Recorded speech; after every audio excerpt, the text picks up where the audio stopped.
So this looks deceptively simple, but don't let that fool you, because this is great. The big advantage of this trait is that I can now write my driver and make it generic over this trait, right? And I can accept any input pin.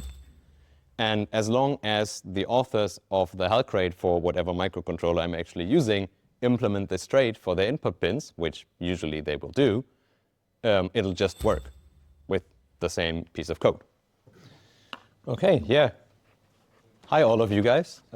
Very happy to see so many faces in the room. We're here today to talk a little bit about embedded Rust, both talks.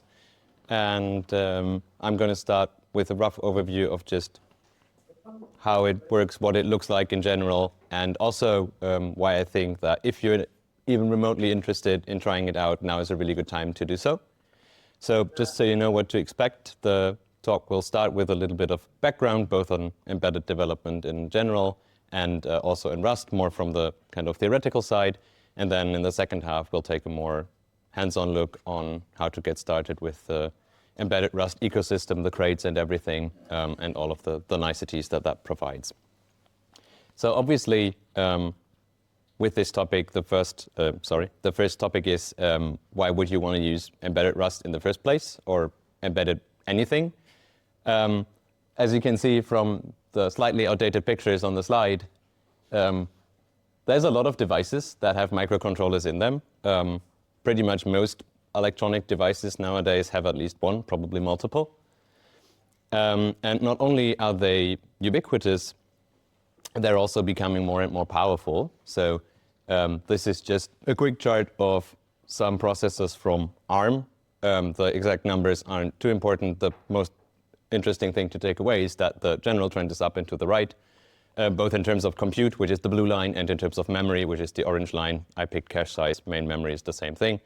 For some more data points, here's the series of chips that are, for example, used in the Raspberry Pis. So the Raspberry Pi 4 uses the A72 all the way on the left there. The Raspberry Pi 5 uses the A76 around the middle. And again, same trend. There's just a lot of improvements from general chip manufacturing that are kind of trickling down into these smaller processors, where for the same form factor, you just get a lot more power, basically. However, microcontrollers are also a bit scary sometimes. They're often installed in remote locations, making them more difficult to update and fix your mistakes, should you make any. They operate in a constrained environment, so even though I just showed that in general you're having more and more resources available, it's still a limited amount.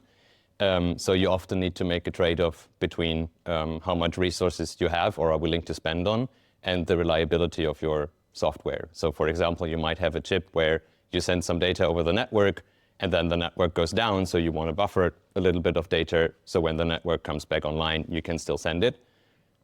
If you have limited memory, then you need to decide how much of that memory am I willing to spend on this, i.e. for how long can the network be down until I start losing data that I can no longer recover.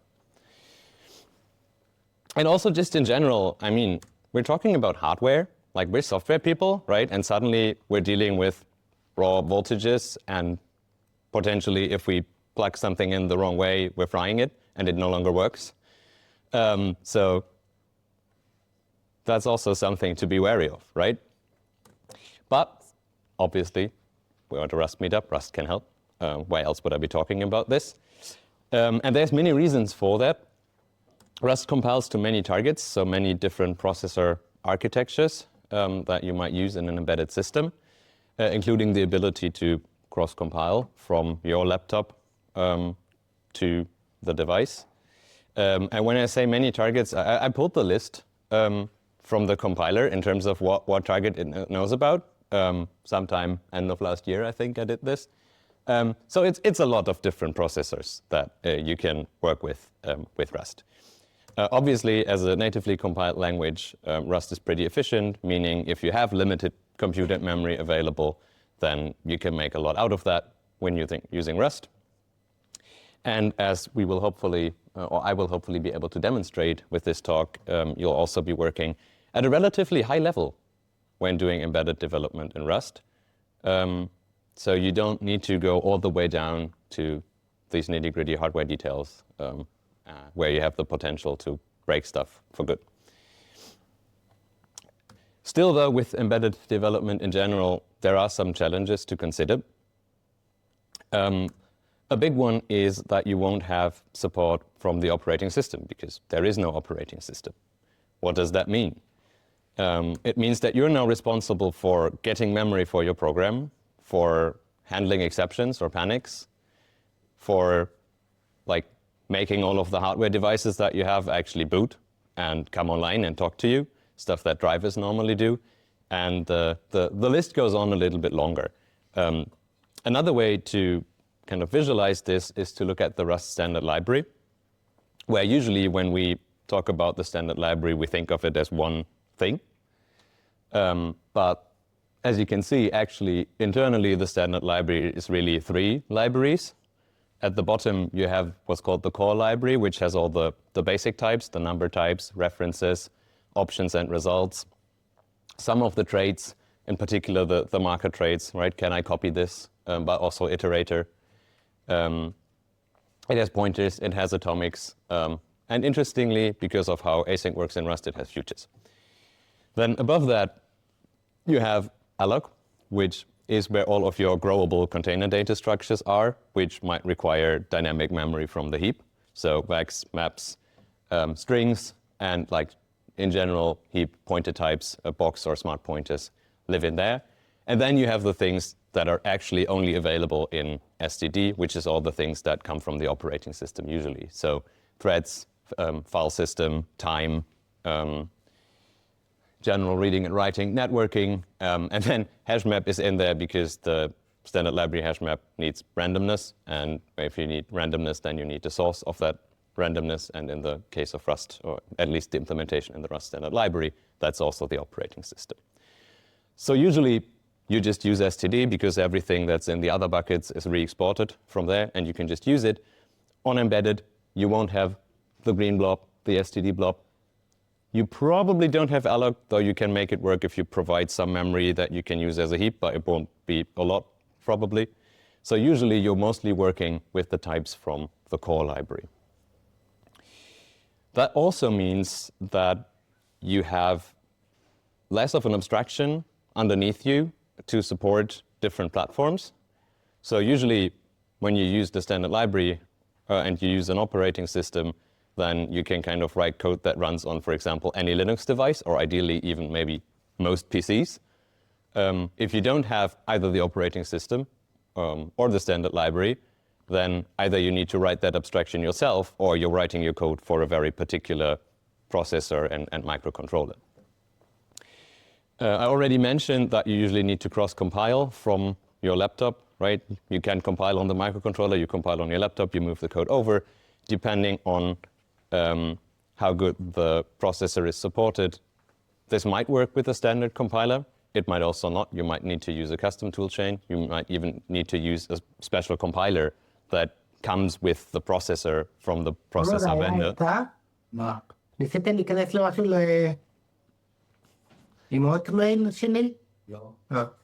Okay. I think you are. I'm going to this person. We're just going to continue. Yeah, obviously, again, the Rust compiler supports a lot of targets already, but there's just many different processor architectures, and there'll always be some that the compiler at least doesn't yet know about, and maybe then support is added at some point. If you have your code, then you have the question of, okay, I have compiled it on my laptop because I'm cross-compiling. How do I get it onto the microcontroller, which is called flashing? If you've done that, then you probably want to run your code and find out if it works, where suddenly you're not running in a terminal, you don't have print line, right? So what do? And again, making your code robust and platform independent, I kind of already mentioned, if you don't have the OS and the standard library, how do you make it portable? So with all that said, how do you do it, right? How can we get it done? Let's start by actually looking at a microprocessor, which roughly looks like this. So this is, again, an ARM processor because they have very nice documentation. In this case, it's the Cortex M33. And as you can see, when you buy a modern microprocessor, there's usually not one circuit inside, but many circuits. In this case, for this processor, we have the actual CPU that does all of the compute and executes your program. We have a floating point unit, which does all of the decimal computations with floats. You have something that's called an interrupt controller, which is how the microprocessor handles events and notifications. And then you have some security stuff. In this case, it's called the memory protection unit, but different vendors have different names for these kinds of things. And then everything that you see kind of on the right-hand side of the diagram is all optional components for debugging. So you can get a lot of hardware support for program traces, breakpoints, etc. Information that you can get out there from the processor itself. So that's the microprocessor, but usually when you buy, you don't buy just the processor, you buy an entire microcontroller, which looks like this. It has, again, many processors and other circuits. In this case here, we have the RP2350, so sorry to disappoint the people who were wishing for the RP2040. Unfortunately, we've moved on, and we're now at version 2. So that's that. It's from the Raspberry Pi Pico 2, so the kind of embedded board from Raspberry. And there, again, obviously this is a lot of stuff, but the main thing is you have the microprocessor. So in each of these red boxes, you kind of have all of this. And as you can see, there's 2 of them, which means that the RP2350 is actually a microcontroller that can do real multiprocessing because you have 2 processor cores that can actually run code at the same time. But you also have a clock, right?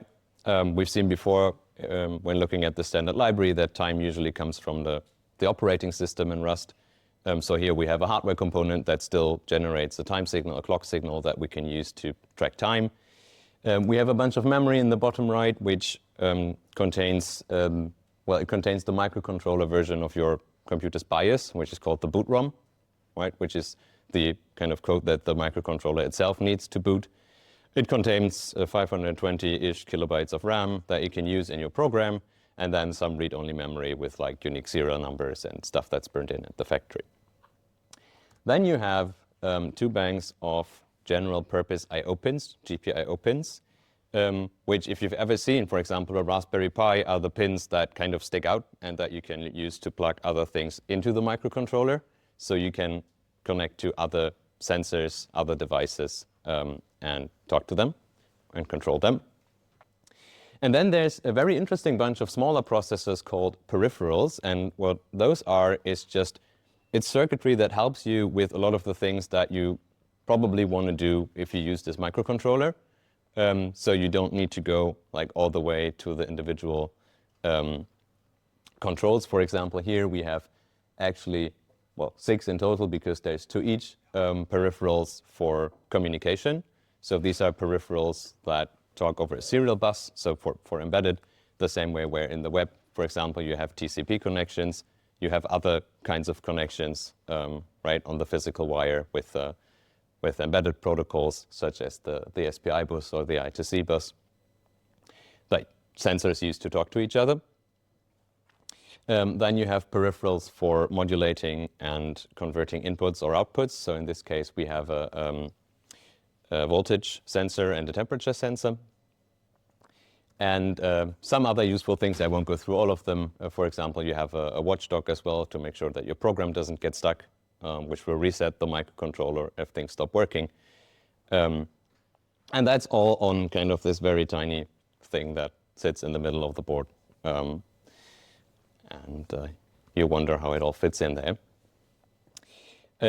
But of course, like if we have lots of different things, right, but our code runs like on the very, like on the tiny box that is within the tiny box that is the processor in this image, then how do we get from there to talking to all of this other stuff that is part of the microcontroller? And unfortunately, I have to tell you that the microcontroller will lie to you, and that's how you achieve this. Because Usually, when you have a Rust program that you run, you have some program memory which holds your variables and such, and then this memory will only change when you change the variable, right? You give it a new value, the value gets stored in memory. For peripherals, the microcontroller will give you kind of a special memory address where if you read from this memory address, instead of referring to some variable that you have, the processor will see, oh, that's actually the magical address that I made up. Let me tell you instead what the state of this peripheral is. And the same the other way around. If you want to change the peripheral state, if you want to do something with it, you write to a magic memory address, and instead of writing the value to memory, the processor goes, oh, no, wait a minute, that's a magic number that I made up. Actually, that means you want to set, I don't know, you want to make the LED blink or something. So how exactly this looks like, right, depends obviously on the microcontroller that you have, which peripherals on there. Usually this kind of stuff you can find in the datasheet for the particular microcontroller.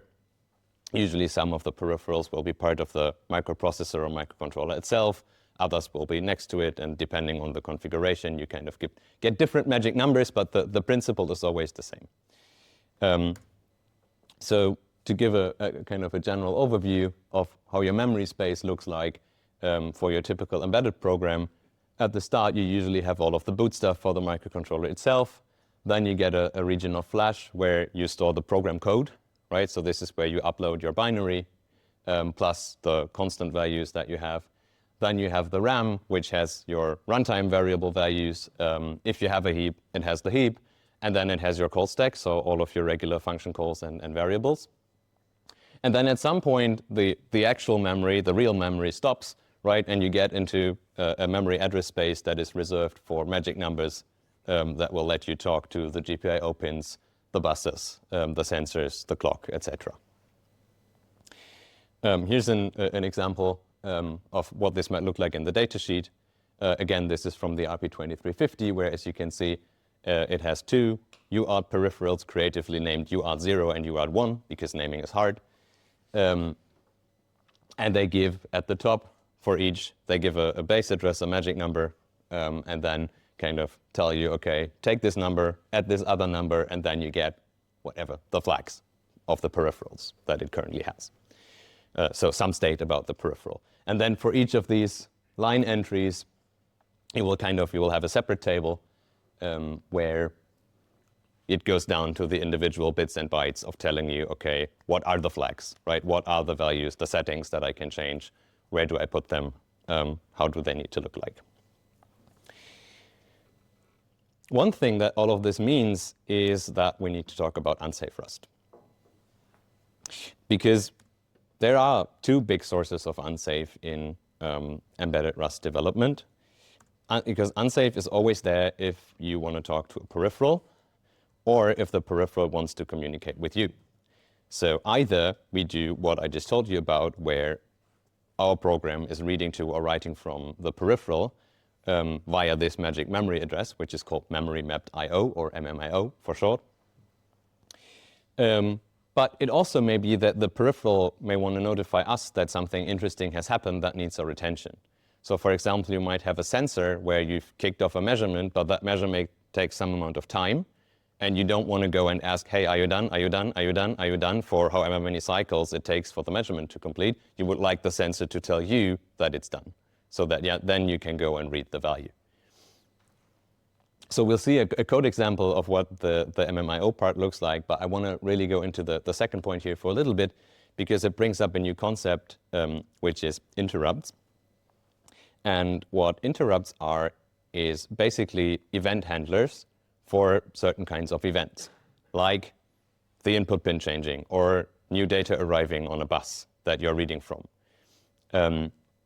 So they would let you react to all of these kinds of state changes in a way where you don't need to go and ask for them every time. And the way that works is that whenever such an interrupt happens, the processor will stop running your program, and it will jump into basically an event handler for this interrupt, and it will execute the event handler, and then it will jump back to your program code. These functions are called interrupt service routines, And there's just basically a big table somewhere that goes, okay, if it's this kind of interrupt, here's the function that you should call.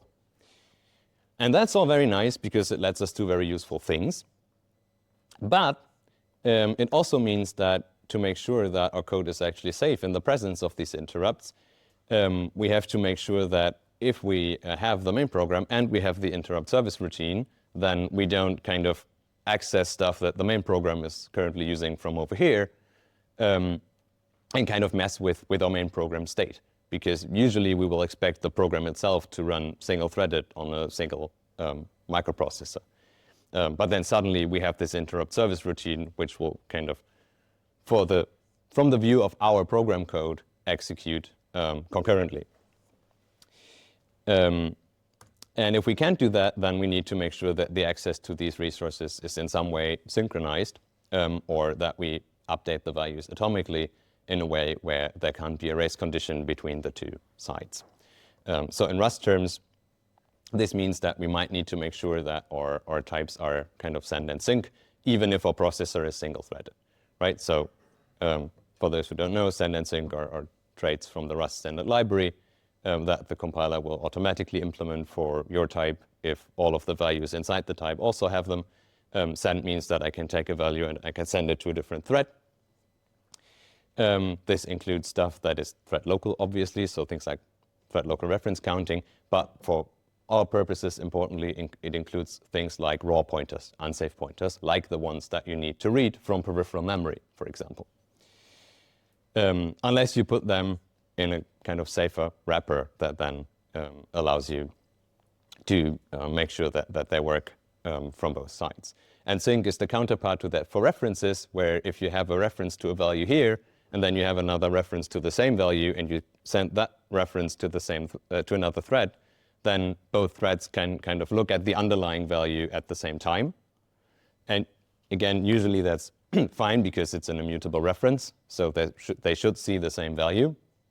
But again, it might cause some problems if it's a value that is magically changing because it's actually the state of a peripheral, or it's a value that is updated in the background by an interrupt service routine. So that was probably quite a lot. But the good news is that usually you won't need to think about most of it, because we have the Rust embedded ecosystem, which contains a bunch of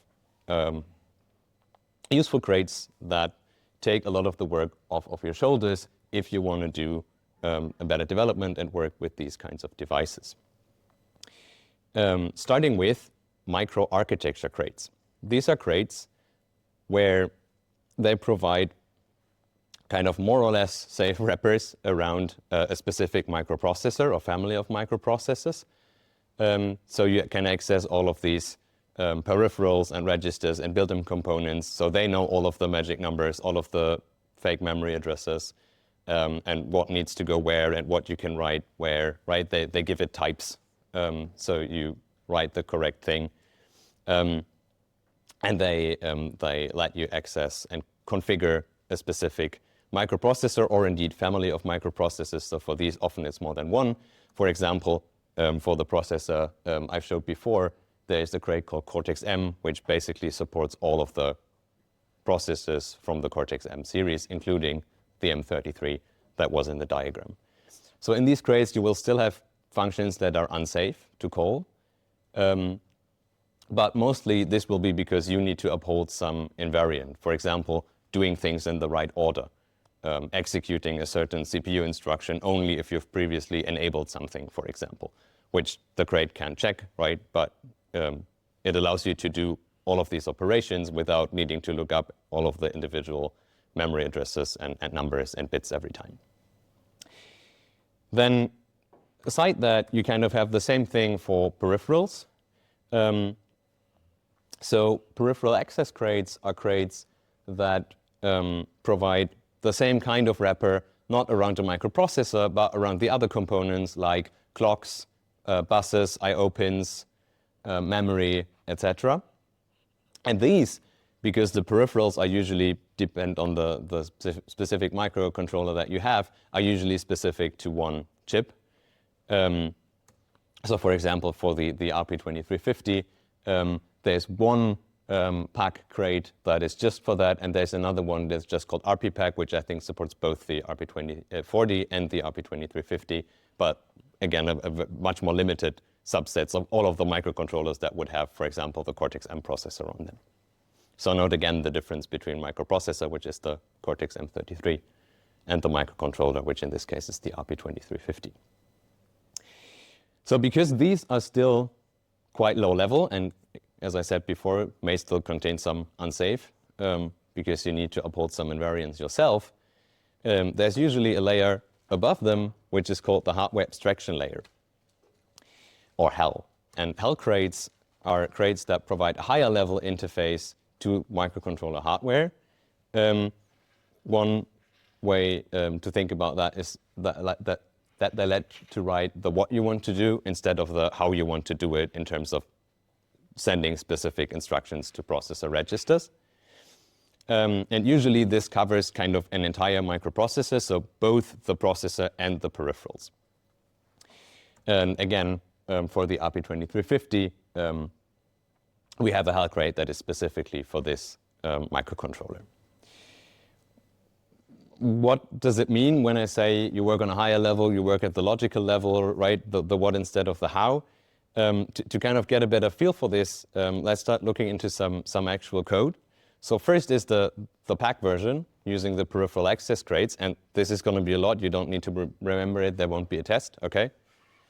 But just to demonstrate, so what we're trying to do here is we're trying to take a single GPIO pin and turn it from a 0 into a 1, okay? That's our goal. I know it's a very important task, okay? But kind of what this example will show is that you need actually to go through multiple different peripherals to achieve this desired outcome.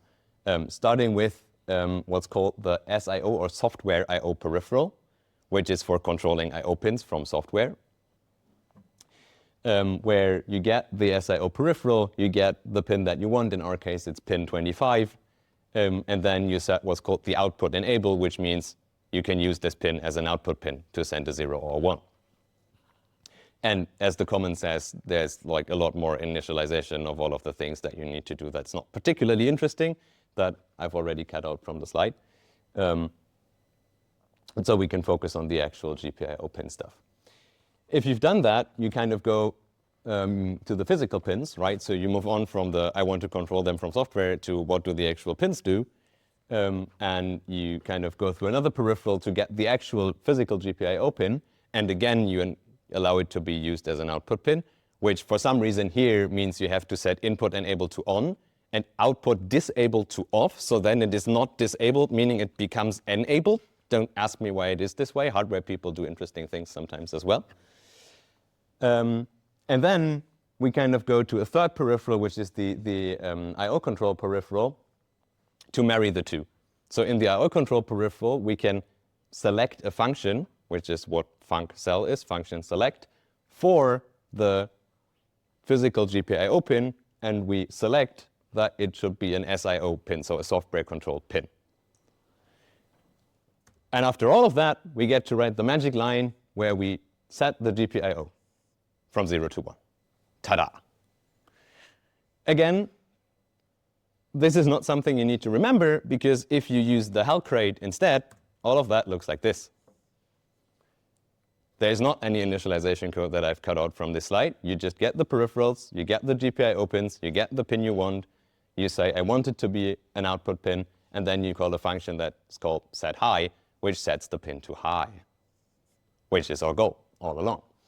So that's what I mean when I say you kind of have this crates that are mostly really just wrapper around what are the individual registers and bits and bytes that need to go where, and then you have this hardware abstraction layer where kind of inside there, all of the stuff that was on the previous slide will happen, right? But someone has already done it for you, and you can be very thankful to them and use their crate. So to summarize, you have the processor where you have the microarchitecture crate, you have the peripherals where you have the peripheral access crate, and then to kind of bring everything together and also take some of the work off of your shoulders in terms of orchestrating what needs to happen when and in what order, you have the hardware abstraction layer. And then sometimes if you have a particularly popular, for example, development board for something which has a pretty fixed and predefined set of sensors and other stuff, right, to try stuff out, then there will also be crates that kind of not just have the microcontroller, but they also already know which sensors are connected where and just let you work with the entire board. But that kind of is then very specific for the cases where you actually want to work with that exact set of sensors. So usually you will probably be working with the HAL crates. We still have a problem though, which is, let's say that I have a chip, for example, a sensor that can measure voltages, and I want to use it with my microcontroller. And then let's also say, because it's probably true, that this sensor, the way you get the measurement value is by using and talking over one of these embedded buses that I mentioned before. And maybe then, because you want to know when the measurement is done, the sensor also has a pin that it can set to on or to high to tell you that it has finished measuring.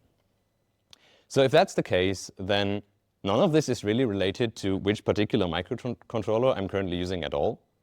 So probably any microcontroller that you can get will have at least one I2C bus. And definitely any microcontroller that you can get will have at least one input pin that you can use to check whether the signal is high or low. So it would be a shame to, if I want to use my sensor with 3 different microcontrollers, even if I use the HAL crate, which makes it really easy, I have to kind of write 3 different drivers for 3 different microcontrollers that all just send data over the same bus. So in Rust, what would we use to abstract over shared behavior? Obviously, we would use traits. In particular, there's a very important family of crates in the embedded Rust ecosystem, starting with the embedded HAL crate, which provide traits for behavior of embedded hardware. So timers, pins, buses, all of them as a trait that you can then use in your application. There's an async version of that as well, which is called Embedded HAL Async. Note that the async version of a trait is not always exactly the same as the sync version. Oftentimes, it's more the case that you have hardware that has some operations that are sync and some that are async. For example, for an input pin, if you just want to know, is it a 1 or a 0 right now, then that's a sync operation. If you want to wait for the pin to change, that's an async operation. So you might actually want to use both crates and both traits depending on what you're trying to achieve. And then kind of this has evolved from there to include other things like abstractions for accessing storage and memory, I/O abstractions that kind of mirror what the standard library has with the read and write traits. And all of these are in very broad use across the ecosystem. So as an example, this is the input pin trait from the embedded HAL crate.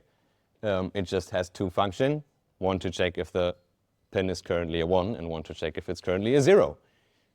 So this looks deceptively simple, but don't let that fool you, because this is great.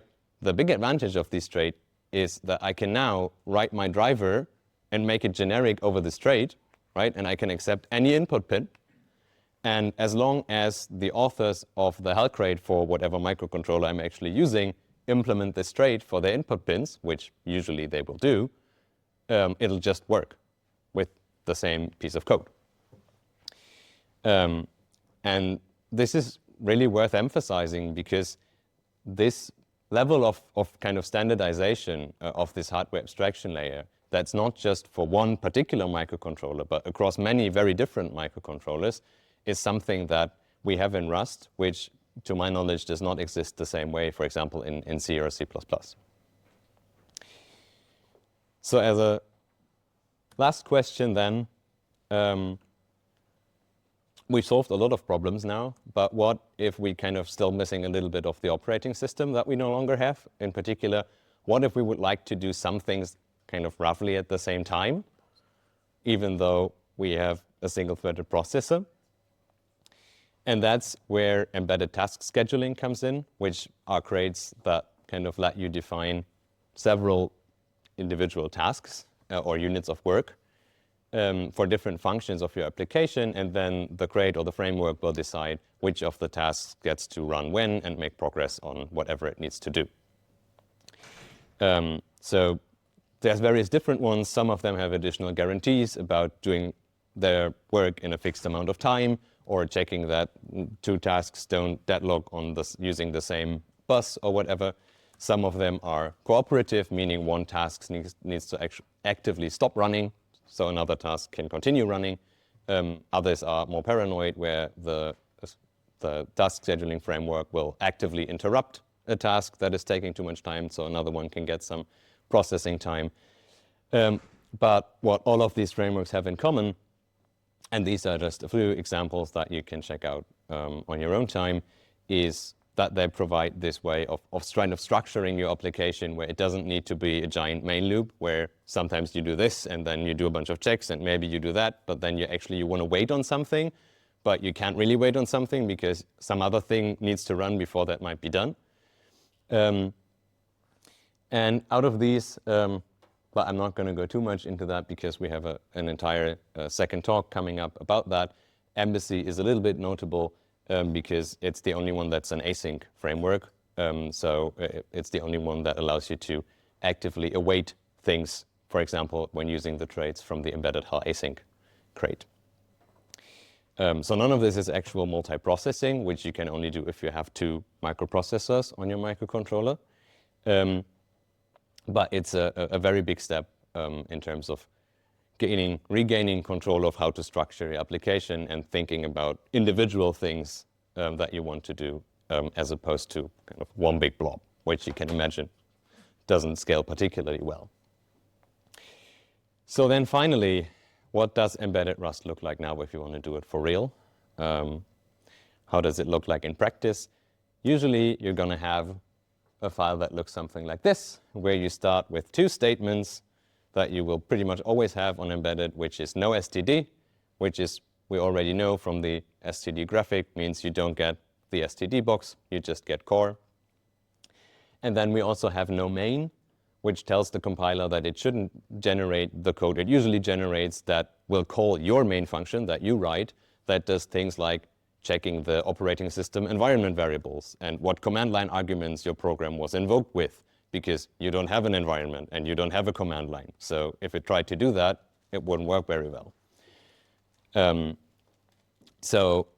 We'll see what we kind of replace that with in a minute.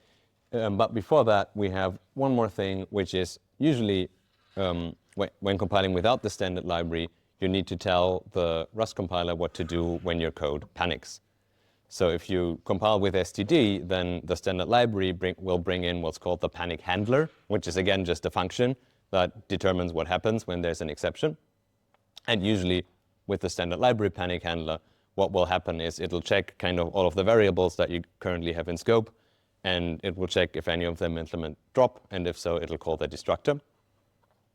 On embedded, you don't have the standard library, so you get to decide what happens in this case.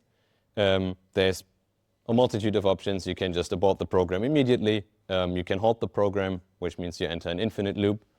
You can hook it up to some embedded serial bus and send some log output to somewhere that your program has panicked, whatever floats your boat, really. In this case, we have the panic halt crate, which does the infinite loop version. And usually, if you're using a crate, then you don't need to do more than this, where you just import the crate.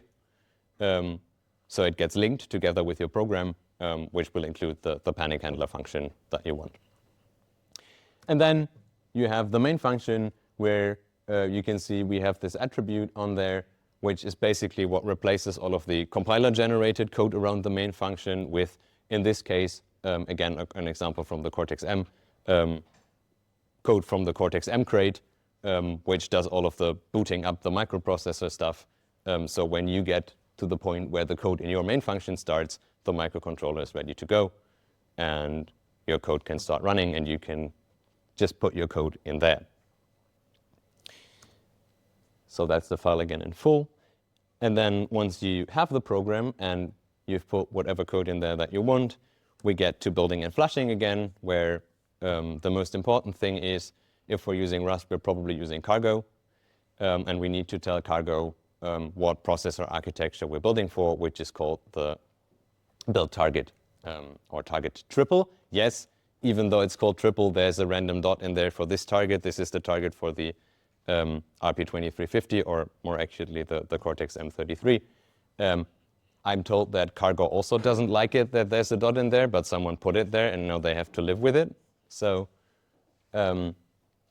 you basically just need to look up for the processor that you have, what's the corresponding architecture that goes there. And then the rest looks a lot more convoluted than it actually is. It basically just says if you are compiling for a target which is an ARM processor without an OS, so OS none, then when you say cargo run, you don't want to run it on your laptop. You would like it to run on the microcontroller. And in this case, we're using a tool called ProPRS, which is a bunch of CLI utilities for embedded development, for flashing, running, debugging, etc., your embedded program. So when you do this and you write code for the RP2350, and obviously when you then also actually have an RP2350 and you connect it to your laptop, usually you connect it through some sort of dongle, which is called a debug probe or debug adapter. Then ProPRS will know how to talk to that thing and make it put the code on the microcontroller. And which debug adapter you have to use depends on the microchip. Some of them have kind of vendor-specific ones. Some use debug probes that follow a common standard. But usually the ones that you will get, ProPRS will know how to deal with. If you have the program built and flashed and running, we get to debugging, right? Maybe you want to see some debug output. And in the embedded world, we have defmt, which is basically the embedded equivalent of log or tracing. If you've ever instrumented an STD application, it does kind of the same thing. It works in a very cursed way, which you don't have to think about because they ship it as part of their crate, and then you just get to do this, which looks pretty much the same way like you would do a print line or a log statement with log or tracing. And also in the same way that log or tracing deformat itself, it doesn't output this text anywhere. It just kind of creates the event, and you get to decide what to do with that event. There's a bunch of different crates that you can use. One particularly useful one, if you're using ProPRS, is called deformat RTT, where if you include that, then if you run the program through ProPRS, the log output will go to your terminal where you ran ProPRS, or cargo run in this case. If that's not enough, you can also get a full debugger. So ProPRS can also work like GDB, where you attach to the microcontroller and debug it. Or you can even get the thing set up as a debugger in your IDE using what's called the debug adapter protocol, which is basically the same as the language server protocol, which is what Rust Analyzer uses to provide Rust functionality in your IDE, but for debugging. And then you can run your code inside the debugger. You can attach the debugger to code that's already running. You can look at variables. You can change their values, anything that you are used to from just using a debugger. So yes, that plays. Okay, this is the only part where I need Wi-Fi. So this is kind of what that looks like. You just have the code. You can set breakpoints. You can see the breakpoint in your IDE. And then if you go debug the program, obviously it will run. It'll stop at the breakpoint. And you see all of the values that you have. You can look at the individual CPU registers. You can look at the call stack. You can look at all of the variables the same way, really, that you would like with any other program. So that kind of brings me to the end of the talk. And I want to conclude with why I think that now is a very good time to get into embedded Rust, and why, if any of this has piqued your interest, you're not going to be disappointed if you go try. There's a wide variety of processor types that are not just supported by the Rust compiler, but also well supported by the different frameworks in the ecosystem, because there is still a little bit of where you have to write and adapt the code a little bit for each microcontroller. But a lot of the frameworks kind of have versions for each of the major microcontroller families. You have the Embedded HAL and Embedded HAL Async crates, which not just give you a very nice foundation, but they've also, well, my script says recently, but I think I wrote this like half a year ago. So they've reached 1.0 some time ago now, so they're also very stable when you build against them. And the same is starting to become true for the pack and HAL crates for the individual microcontrollers, where, for example, there's a company called Espressif, which does microcontrollers, and they kind of maintain their own HAL crates for their own chips. And they have announced that they're going to 1.0 as well with their HAL crate. So really strong foundation. And then you have all of these frameworks for task scheduling, for drivers, for specific sensors, which have started to mature and can really help you get started. And then finally, I think, as the last slides have shown, I think the tooling is really, really good. Like, I have worked on a C code base with Embedded, and they had nothing. So when I got to the point where I just put this magic 4 lines in my cargo config, and suddenly my code runs on the microcontroller and sends me print statements on the command line, that's quite nice. And that's probably even an understatement. So if any of you are interested in this, you might want to join the upcoming workshop that we're going to do with the Rust Dortmund meetup. There will be more details on how to do that later. I think after me and at the end of the second talk, but where you will be basically able to kind of take a little bit of a guided tour with the RP2350 that I've been using as an example the whole time, to do a small project that can kind of hopefully fit into the 4-hour time slot that we have in the evening. Here's some more stuff if you want to read more stuff. If you're interested in that, you'll see how to get the slides. Now, I'm me. We did the talk together, so Björn and I were working on both talks, this one and the next one. You can get the slides with the QR code. It's all, but all of the slides and the materials are publicly available under permissive licenses, so far as that's possible for us. So I hope I can convince some of you to give it a try, and we'll see how many of you we see at the workshop. Thank you.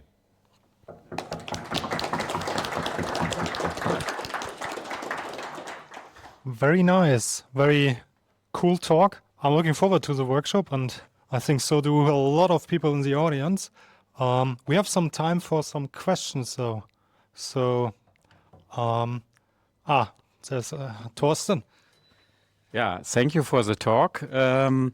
I have a question. When I download, for example, Rust up, and I would like to develop embedded things on a particular board, for example, I do not know exactly, does the Rust up and inside the Rust up, the rustc compiler directly support some very often used embedded boards with the processors, or is this something what must be provided by the vendor of the boards?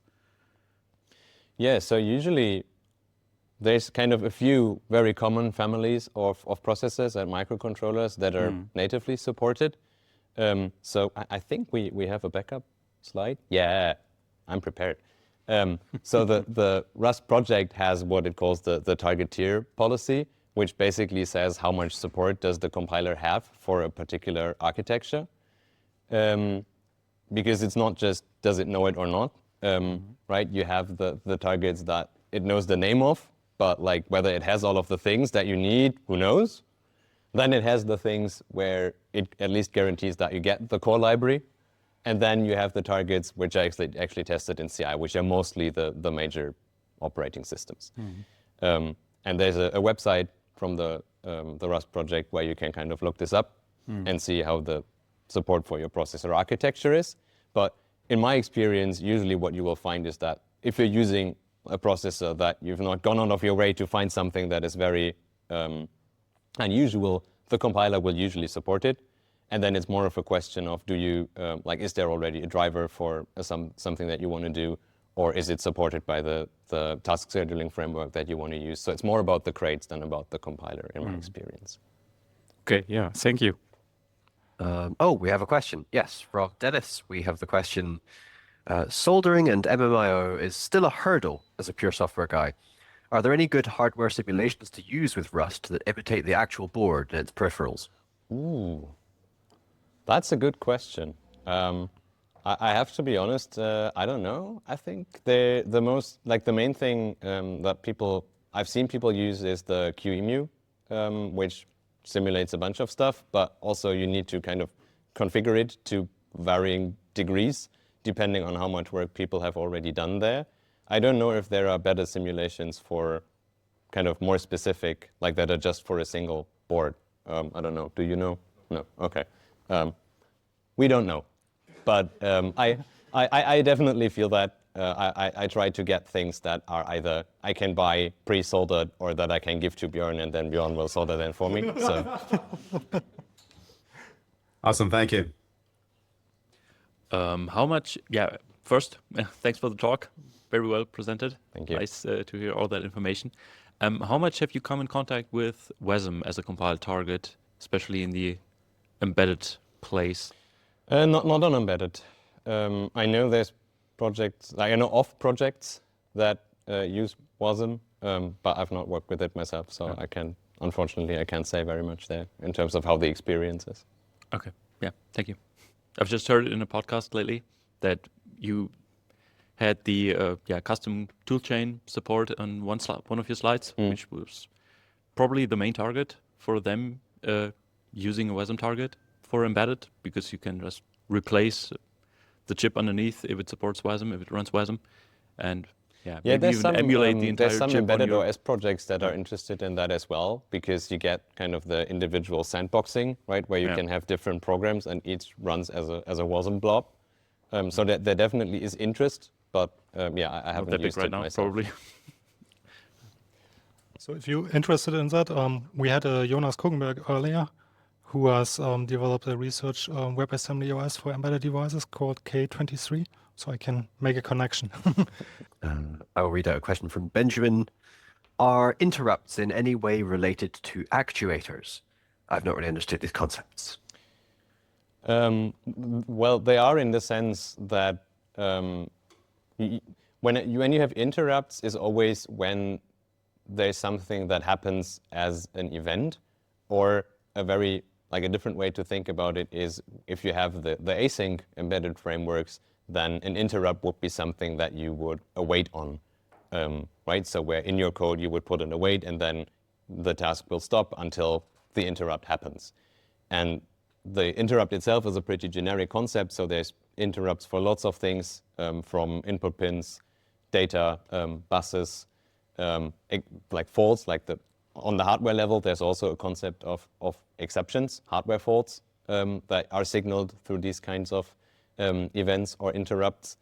But it's not usually that you would use the interrupt service routine, the event handler, to do a longer task like actually controlling something. Usually you just use it to kind of take note of the information so that next time you run through your control loop, you know that something has happened. Does that answer your question? Yeah, it does. Thank you very much. Very cool. There's another question from Henrik on site. You mentioned that async in the end is multi-threading-ish. You can get race condition-like problems. Does the embedded universe support things like mutexes, arcs, and so on and so forth? Yes. Or rather? There are crates that do this on embedded. Most microprocessors have support for what's called atomic operations, which are the CPU operations that you need to implement these kinds of synchronization primitives. So while in the standard library, these are often also in the STD bucket, there is implementations for embedded. How exactly these work, like if you want to know, we can chat later. I think it's a little bit much to go into right now, but I think you also have a little bit. They come up in the second talk as well. So Thanks for the if answer. that's not answered, then come back to me. Yeah, maybe a last question online or on site. You want? Yeah. Let's go. Thank you so much for your insightful talks. I'm a kind of ERP guy. This is the first time that I'm exposed to Rust. I do not use Rust for my day-to-day job. I'm just wondering, as a programming language, what do you see the future of Rust? Like apart from Python, Java, or other famous programming language, people are using Rust for their web application, or apart from this embedded one? What do you think? That's a big question. Let's maybe focus on this a little bit first. So I think it's like Rust is a very good fit for the embedded space, in my opinion. So right now, kind of, if you have a C compiler that supports a lot of targets, then it's probably going to support one or two processors that Rust doesn't yet support. But just in terms of the programming experience, I briefly mentioned this, but we had at my previous company a firmware implementation in C that then the next firmware implementation was in Rust. And it makes a very big difference in terms of both the level you're starting at, because of this abstraction layers that are across microcontrollers, you can reuse, right? You can start at a point where you can reuse a lot of the work that has already been done. And then that combines very well with the strong type system that you have in Rust, where a lot of these crates will do things like enforce through the type system, right? Through mutable borrows, for example. I don't know if that means anything to you if you are new to Rust, but basically they use the type system to make it so that if you have two different tasks, only one of them can have access to a particular piece of hardware at the same time, if it's a piece of hardware where if you do things that simultaneously, it breaks, right? So you get a lot of protection from shooting yourself in the foot, which again, for me, like I don't have an embedded background per se. So when I moved into the embedded space and started looking into these kinds of projects, it really helped me to get started. So yeah, maybe looking at the time, let's cut it off there. We can chat more later. But in this space, I think it's definitely a very good fit. Yeah, thank you very much. Given a handful of applause for this amazing talk.